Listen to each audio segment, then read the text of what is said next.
Okay, so this is a topic I've been wanting to cover for a long time.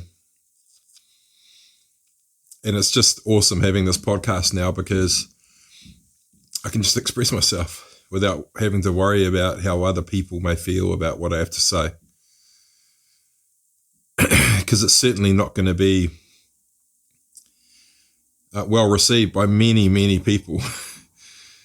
And a lot of the people that aren't going to receive it favorably are people who see themselves at the bleeding edge of what I would call personal transformation. And now that I've got this podcast, I'm just experiencing much more freedom within myself. I'm experiencing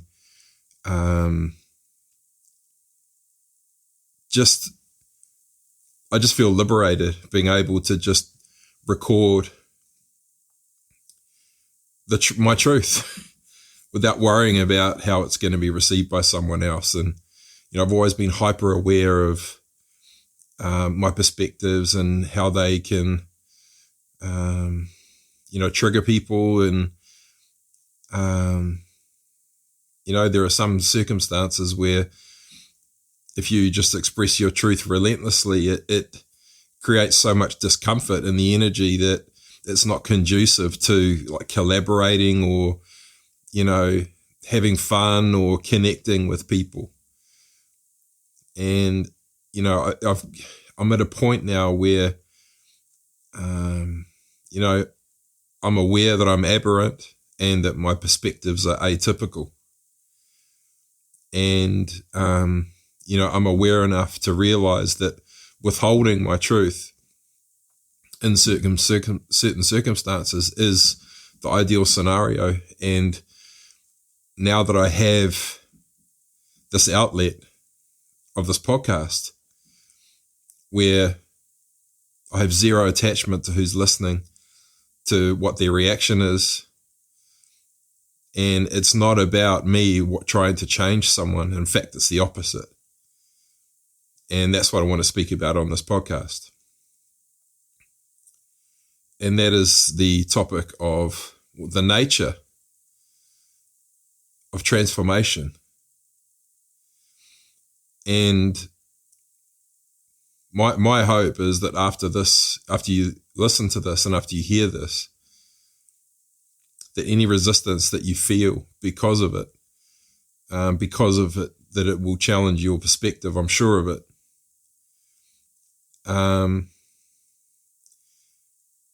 Is that you feel into the emotions that come up around it and just allow yourself to feel them and see if you can understand them.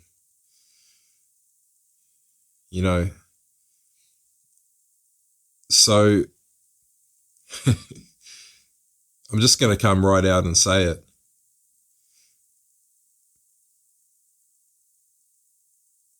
We will never reach a state of harmony, individually or collectively, whilst we are trying to change.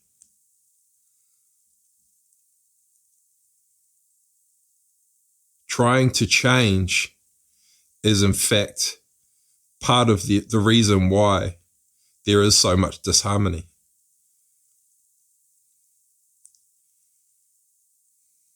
So intending to change something, intending to transform something is the opposite of accepting something. So here we have a scenario where there's this massive community of well-intended people who can see all of the chaos and disorder in the world, who can see all the pain and the suffering, have a powerful intention and drive to pull those people out of suffering. But how they're interpreting that is they want to change everything. They want to transform everything. And of course, it's totally natural. I totally get it. But the way that we're going about it collectively and mainly individually as well is creating further and further space between the root cause, what I would call the kernel, which is part of the reason why this podcast is called The Kernel, it is because we have to accept the kernel, the root cause of everything that is creating the pain, that is creating the suffering, and accept it wholly and that means not changing it, without trying to change it. And, scientifically, we already know this, that the only true way to transform anything, to change its state, is to bring the light of awareness into it. And that awareness is filtered through the lens of perspective or perception. And that is what manifests matter. It's the meaning of what we are observing that causes it to change state. And this is why, and many people know this now, that in order to reconcile something, properly, especially within ourselves, is to understand it, the truth of it, to understand the perspective of that thing, not to negate it, not to go into a situation where there are opposing aspects or opposing parts of us, or, whether it's people whether it's aspects of our own nature. You cannot go into it seeking to invalidate the other perspective, because both are valid. And so when you go into something and you seek to change the other thing, that is creating disharmony. It's creating further discord. It holds the energy of oppression. It holds the energy of rejection. And just an underlying intention to change something to the perspective that we hold.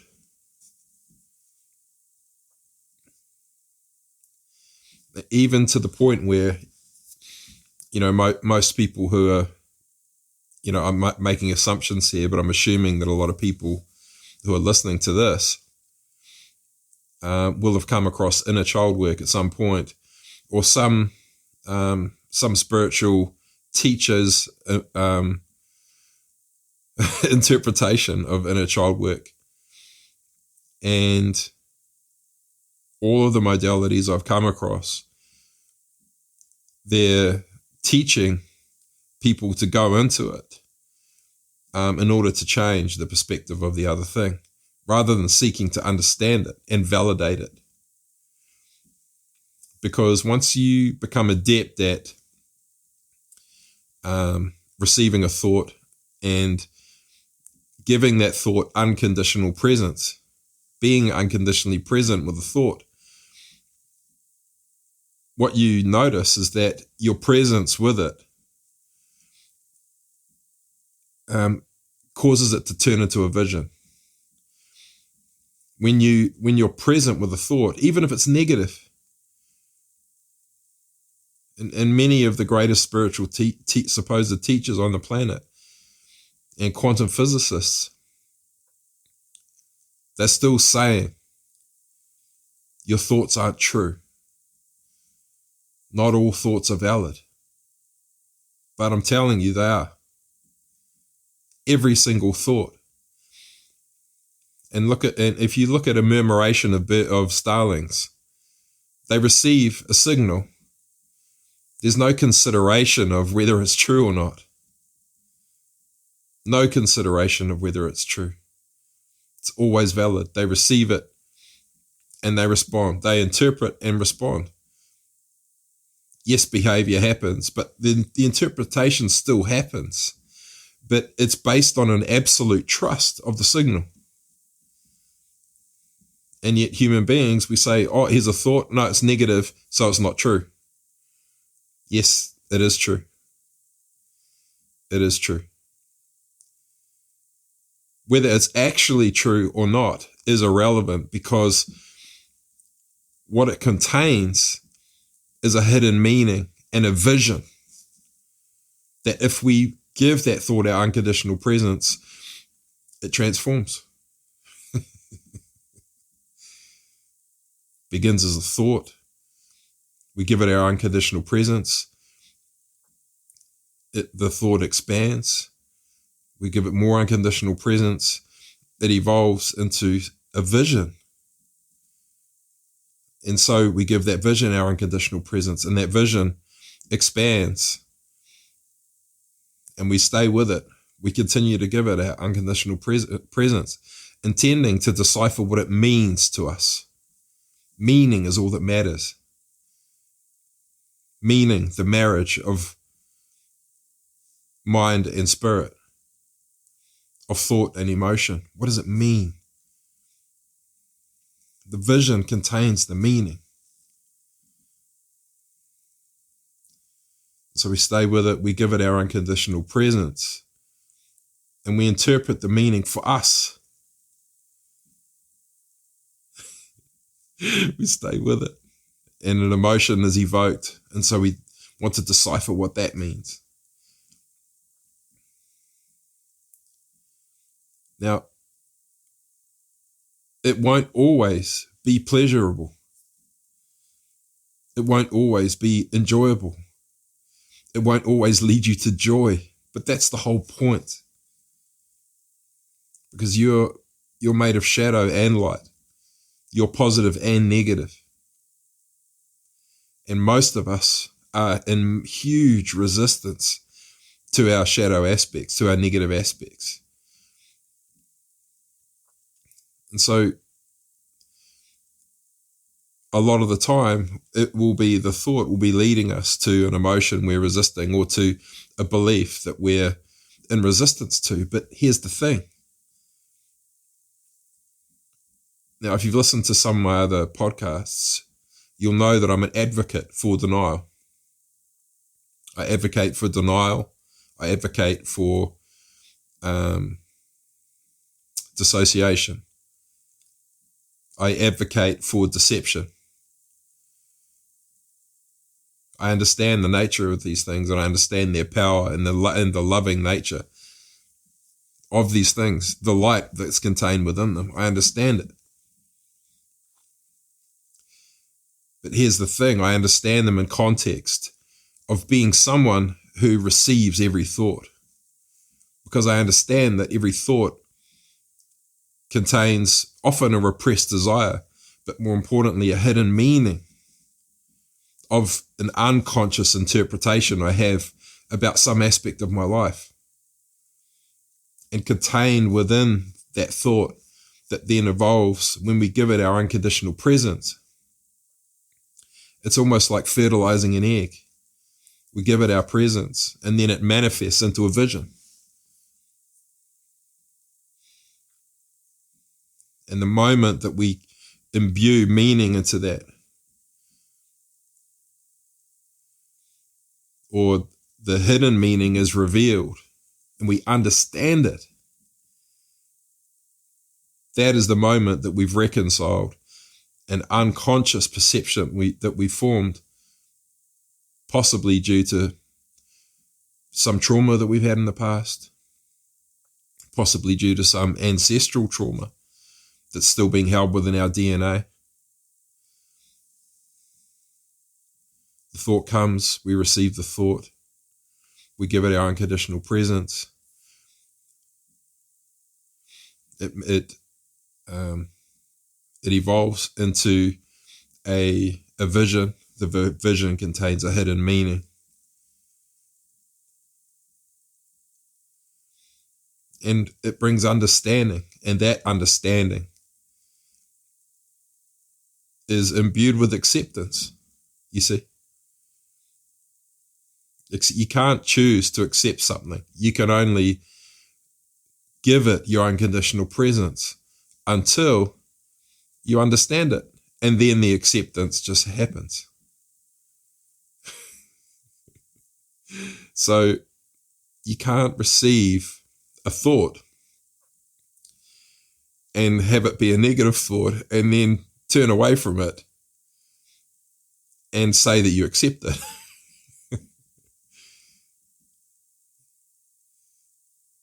every thought is valid. Every single thought is valid. It is your nature trying to reveal something to you that's going to enable you to become more of what you have the potential to become.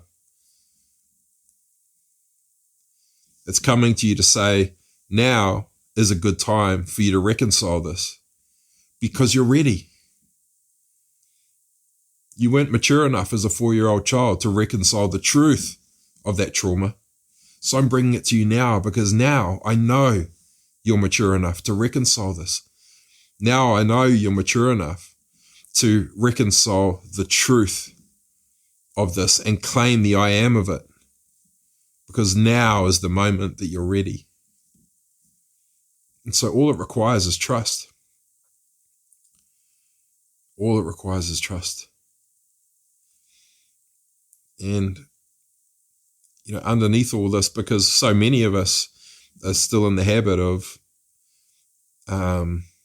we're still in this belief that thoughts are toxic or thoughts are part of the problem.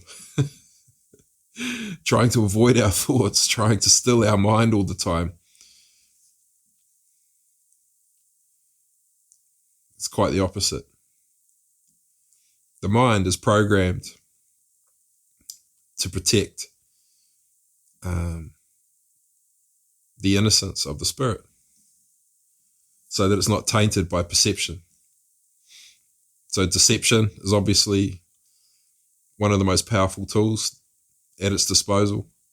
Dissociation, denial, narcissism.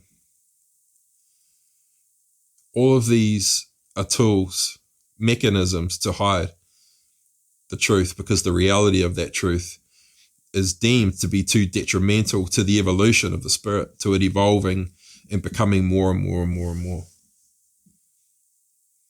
So we have to learn to trust the mind again. That it knows the ideal time to bring that thought. It knows the ideal time that we're ready and mature enough to accept an unconscious truth without it deterring us from continuing to evolve and expand, without it preventing us from continually evolving.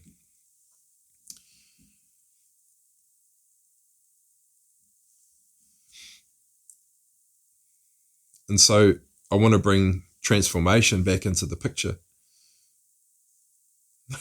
Can you see how oppressive it is to try and change yourself without understanding yourself first?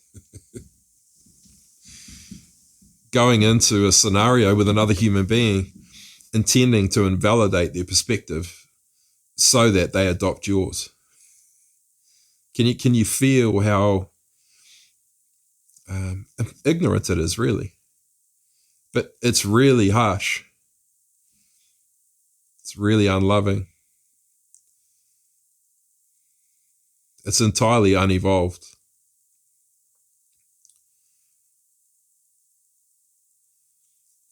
We have to go into every interaction with another human being with the intention to understand them, not to invalidate their perspective, not to bring them over to your perspective. You have to seek to understand them, understand their perspective, entirely validate it, because it is valid from their perspective. And it's the understanding that enables the transformation to take place, because what it does is it creates the space for both perspectives to coexist. You see, lots of spiritual teachers are teaching people how to do things similar to this, which are effective, but they're playing a zero-sum game with each other, trying to bring one of the perspectives over to the perspective that holds the desire. So the typical scenario is there's a part of us that wants to create something, and there's an opposing part of us that wants to resist that. For example, we might want to be successful at something, and then there's a part of us that holds a fear of success. You see? And so the typical mindset is to go into this and to convince the opposing part of us to come on board and with a desire. Now, sometimes this works actually, but what will work every single time is for both parts of us to understand each other. Then they can coexist without resistance. You see? You're not trying to change the other one. You're not resisting the other one anymore. And what that means is you own them again. And to own something is to truly take it as yourself, to love it. And when you're able to do that, what you begin to realize is that those parts of you, they enter into a state of being pure potential. It's pre-manifested energy at that point. So because we've dissolved our own resistance to understanding them, once they're understood, they just become part of us, and they're just within us. And we hold the perspective of understanding that those parts of us continue to be with us exactly as they are now, with the holding the perspective that they have now, but with each part understanding the other's perspective. And because there's no resistance to either, to each polarized aspect, then they just exist within us as pure potential. And the best way to, a good metaphor for this is to think of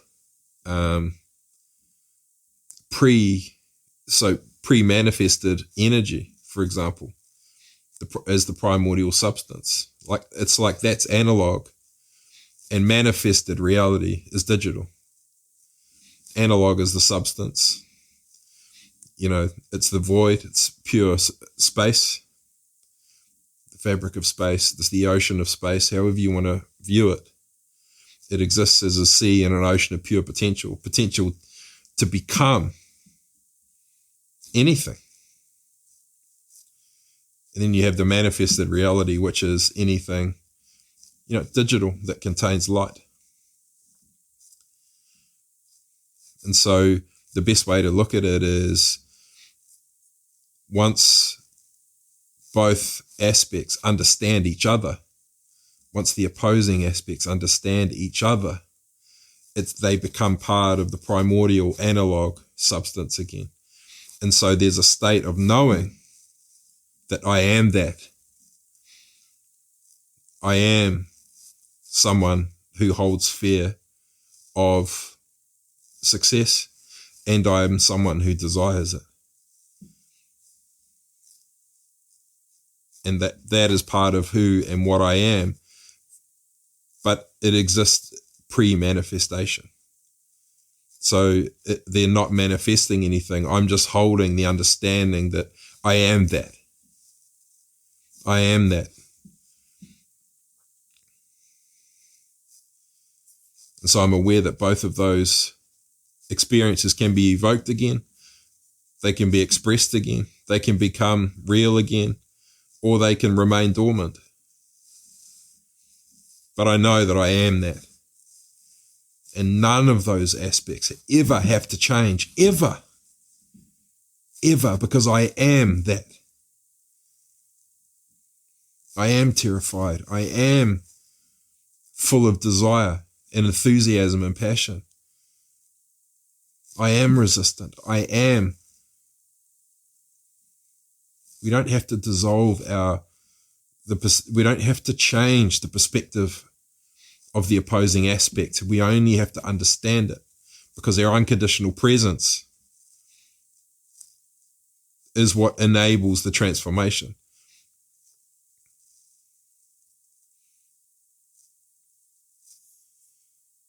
Unconditional presence brings forth understanding.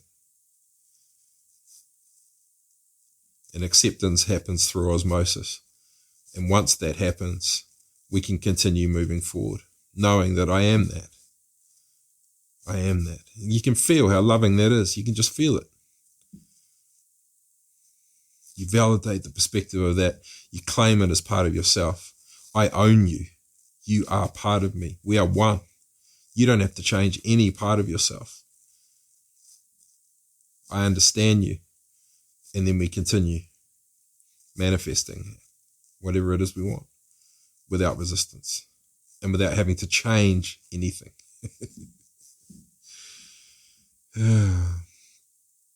So, yeah, that big bubble of, that giant bubble of the personal transformation space. Transform yourself, change yourself. And, don't get me wrong, I totally understand, the desire to want to be different, to want to have, for wanting to live in a world that is transformed. I get it. I totally get it. But the mechanism to that place, the desire to be there, is one thing, but the path towards it is radically different from the approach that's being taken now. Trying to oppress ourselves and change our perspective and validate ourselves, withhold our thoughts, trying to consciously express our will when it suits us. It's chaos. It's chaos. It's just, we're just oppressing ourselves, relentlessly oppressing ourselves, when all we need to do is understand our own nature. Make a decision to be with every thought. Make a decision to be unconditionally present with it and validate its perspective until that thought becomes a vision, until we can interpret its meaning. And then we can understand it. Acceptance comes and we've expanded radically. In fact, the transformation's already taken place because what was unseen is now seen. We all know that when radiation, light in the form of radiation, when it's observed, it changes state. It's our presence that transforms. It's the only thing.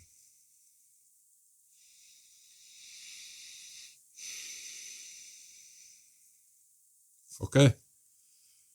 That's I thought this was going to actually be quite a long one, but I think I've ripped the Band-Aid off, torn the scab off possibly, but I know there'll be more podcasts that I do on this topic because